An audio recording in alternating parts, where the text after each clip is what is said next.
Welcome to this episode of Morning Report Emergency Medicine. I'm Alec Weir. Let's get started.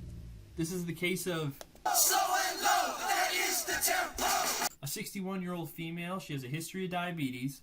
She's coming in complaining of shortness of breath, weakness, nausea, fatigue, all since yesterday evening. Denies any chest pain. Here are vitals. Temperature is 36 degrees Celsius. Heart rate is 38. Blood pressure 67 over 47. Breathing 16 times a minute, saturating 100% on room air. Never good when your temperature and your heart rate are that close together. Here is her EKG. When I first looked at this, and on the read from the machine, this is called as a junctional bradycardia. But when I look at it again, I do think there are P waves here. There's a pretty significant first-degree heart block given the gap between your P wave and your QRS. But I do think they're there and they're regular. But it's slow, right? And then what else do we have going on? Well, we have ST elevations in 2, 3, AVF, right? So inferiorly. And then, we have them in V3, V4, V5, V6. It's almost everywhere. Do we have pericarditis? No, we have reciprocal depression as well in 1 and AVL. We've got a STEMI on our hands, an inferolateral STEMI. I put the pacer pads on her. She made me nervous. She's talking to me, telling me what's going on, but just that EKG with that heart rate, she bought herself the sticky pads. Cath lab was activated. She got an aspirin, a little bit of IV fluid to help with her blood pressure, and she was on her way. But the curveball. She's in the cath lab. We're giving high fives. Troponin comes back negative, but I get a phone call that her potassium is 6.5. No! The great EKG imitator. STEMI imitations, lookalikes, hyperkalemia. Is this why her PR interval is so long? Is this all hyperkalemia? Well, it's possible always, but with this ST elevation so diffusely matching a pattern of coronary anatomy that would give her bradycardia and hypotension, I felt a little better. I was still trying to call the cardiology fellow, call anyone I could, yelling it from the rooftops what her potassium was, just so I could pass that information along. Here's her pre-cath image. You can see here they actually floated a pacer while they were doing the cath because she was persistently hypotensive and bradycardic.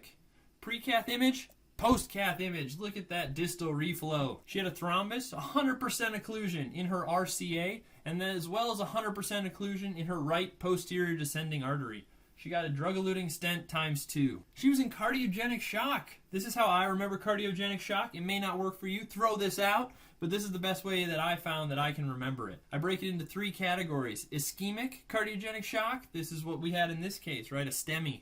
You can have structural cardiogenic shock, and this is from rupture. These are the times when you need to get that cardiothoracic surgeon involved.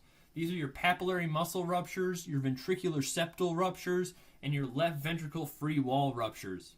And then you have your non-structural causes. Things like myocarditis, stress cardiomyopathy, myocardiac contusions, overdoses, valvular dysfunctions, or HOCM, as well as atrial myxoma.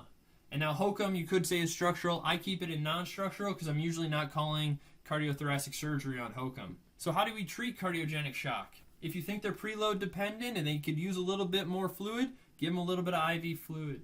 PCI or fibrinolytics if it's an ischemic cause.